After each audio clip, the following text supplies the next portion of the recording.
Churston, Devon.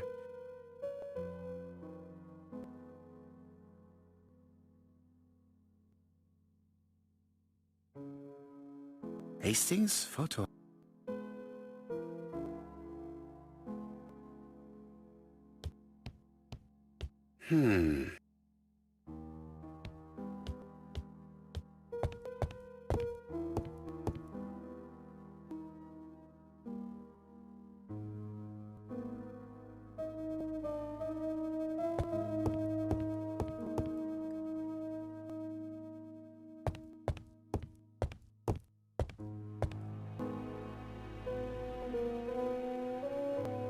Daily Flicker. His name. He's... Thanks to... The Lancet. But his amnesia.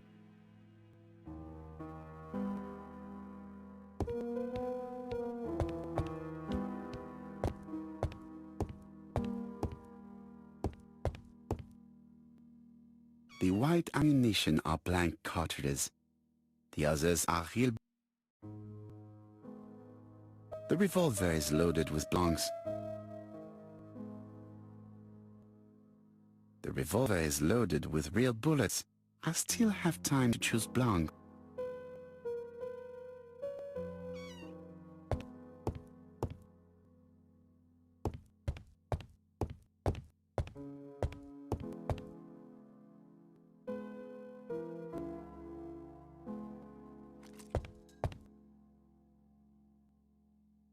Voila, I entrust you with my weapon. It has hardly been used. It is almost new.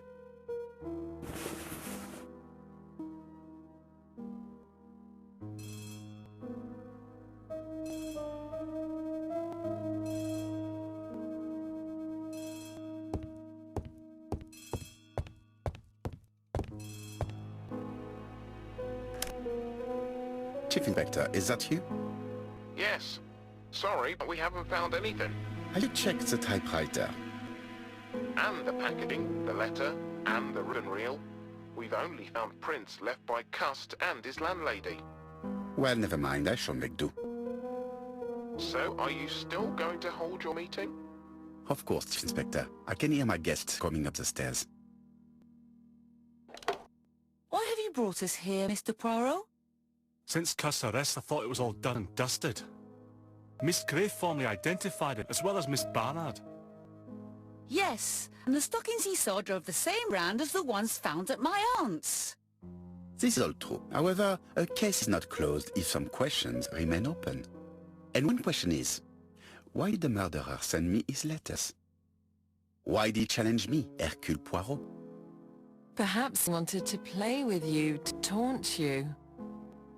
Xenophobia? Maybe he didn't like you because you're foreign.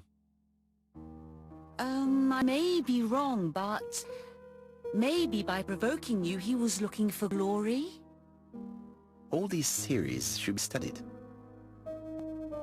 Let us now try and get how brain cells work.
Is everything clear now? You might like to explain your reasoning again. Of course. First of all, remember that the murderer made it a rule to always post his letter before the murder. He never digressed from that rule. However, in Churston, he encountered a problem. The village has only 500 inhabitants. With advance warning, it would be easy to arrest him. Therefore, the murderer delayed his letters deliberately with the wrong address. The plan wouldn't have worked if he'd sent it to Scotland Yard or the papers because everybody knows their addresses. The mistake would have been corrected and the letter would have been on time. That is why the murderer chose me as the recipient. Because for his plan to succeed, it was necessary for at least one of the letters to have a wrong address and get lost. It was very cunning. Absolument. It is a very subtle plan. It matches the profile we have drawn up of him perfectly. That of an intelligent, daring and calculating murderer. But that's not how you describe Cust. You are quite right, mademoiselle. Like you, I find it hard to believe that this dull character is the clever murderer we are looking for. Do madmen... I mean, if he's mad, he might have two very different... No doubt. But the murderer is not mad. All the specialists agree that he does not have the profile of the psychopath. But if Cust is not guilty, how do you explain his presence at the scene of the crimes? Mr. Clark, the answer to your question is in the medical records of your brother's patients. Documents which Cust most certainly did not have access to. Let us now try and get our...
Dr. Clark's patients' records provided a very useful list of potential victims, sorted by alphabetical order. Killer definitely used it, explaining the fact that all the victims were former patients of the doctor. It is this fact that clears Cust once and for all, because he never had access to these records. So how did he happen to be at the scene of the crimes? Either the murderer sent him there, or Cust was following him closely. Cust's highly suggestible nature leads us to the second hypothesis. The murderer was manipulating him. He systematically sent Cust to the towns where he was going to strike, so that the suspicion would land on the poor man's shoulder. That's evil. What sort of killer could have such a plan? And what would he gain from three completely different murders? Indeed, it seems unlikely that the same murderer committed all the crimes. What should we take from that?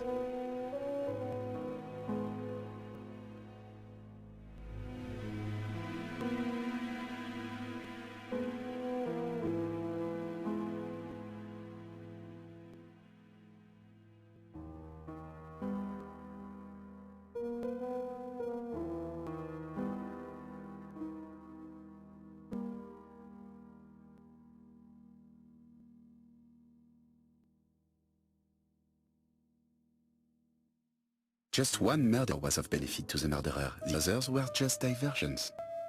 On reflection, there is only one conclusion. The murderer killed once out of interest, and twice to divert our attention. This reasoning points at two potential culprits. Franklin Clark. Donald Fraser? Yes, mademoiselle, that's good thinking.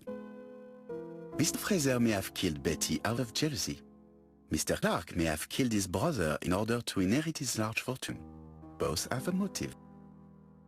But Donald did not have access to Dr. Clark's records. Please allow me to disagree with you, mademoiselle.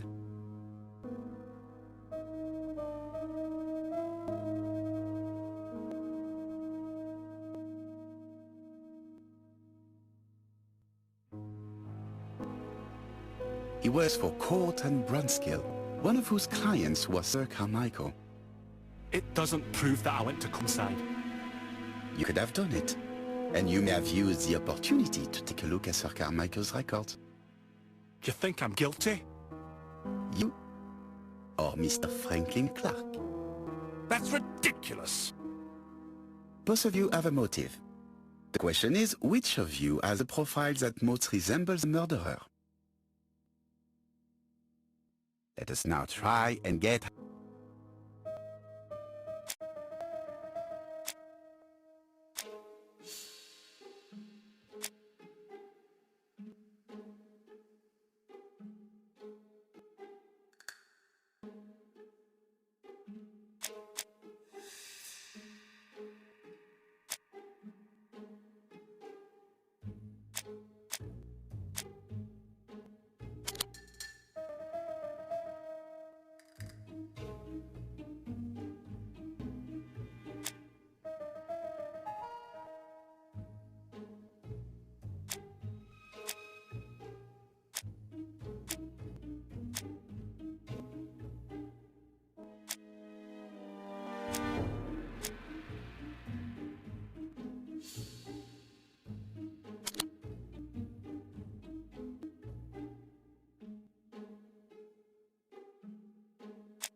Ladies and gentlemen, Donald may share many character traits with the murderer, but he does not have his cold indifference. He has a temper.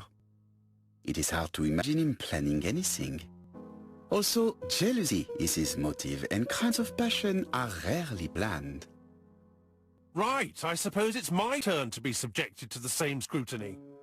Absolument, Mr. Clark.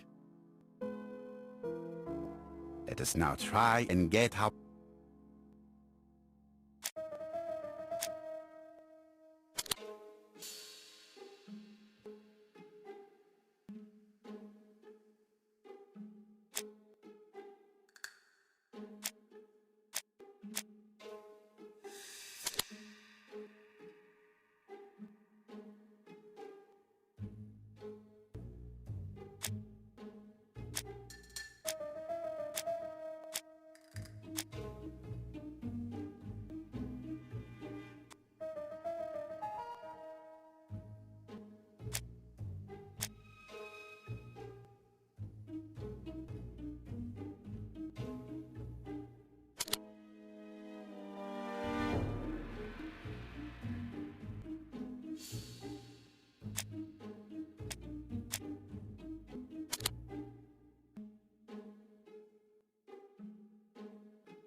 As you have all seen, there is a disturbing similarity between Mr. Clark's profile and that of the killer. In actual fact, it is exactly the same. Mr. Poirot, your psychological studies are interesting, but your conclusions do not add up. Why would I have wished my brother's death? The inheritance is lawfully mine. I just have to wait. No, you had to act quickly.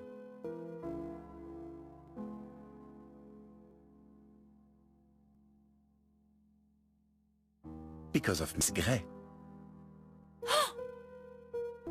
Mademoiselle, although you haven't been telling the truth, there is no doubt in my mind that you would have found a way to marry Sir Carmichael after Lady Clark's death. For you, Mr. Clark, it was a disaster.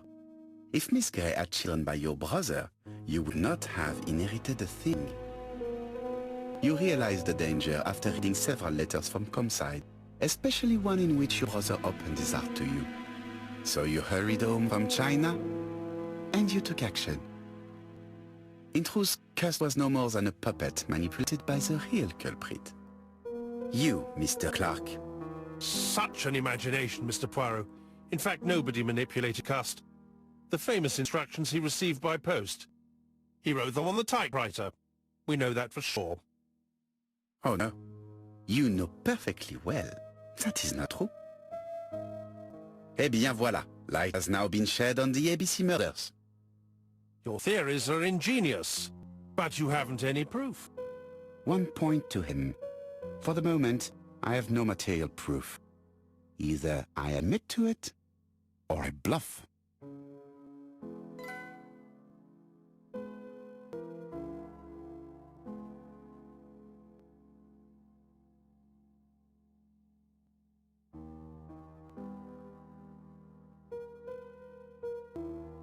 Proof is easy to find now that we know where to look. You have nothing on me. You're bluffing, Mr. Poirot. Come on, Thora, there's nothing for us to do here. Don't touch me. Thora! I understand why you never wanted to lend me your new typewriter, and why you were searching through your brother's things. And the hole you dug on the moors. What did you hide there? The knife you used to kill your brother? All right. Well played. I lose. The game's up.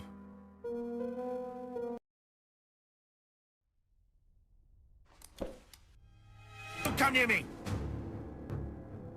I'll never let you take me, Mr. Poirot!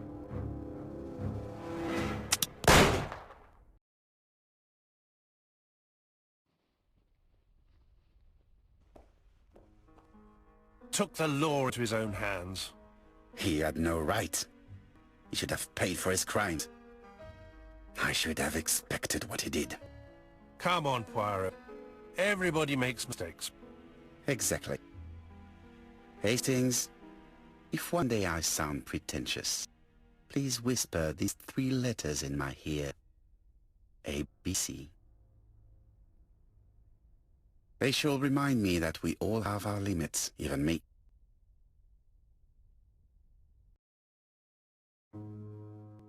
Disappointed at having missed the chance to become Lady Clark, Thora Grey left England. Donald Fraser and Megan Barnard married. On Poirot's recommendation, Mary Drower started to work for Lady Clark. The elderly lady's condition suddenly took a turn for the better. And a few months later, to Dr. Logan's great surprise, she was back on her feet again. According to this eminent physician, it appears to be an extremely rare case of spontaneous remission. Lady Clark has enjoyed very good health ever since.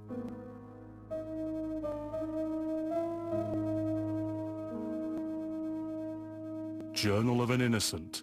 The incredible story of ABC. As for A.B. Cust, after being advised by Poirot, he made a great deal of money by selling his story to the press. And as for me, and with business booming, the Black Swan has become the #1 tourist attraction in the whole of Yorkshire, even more popular than York Minster.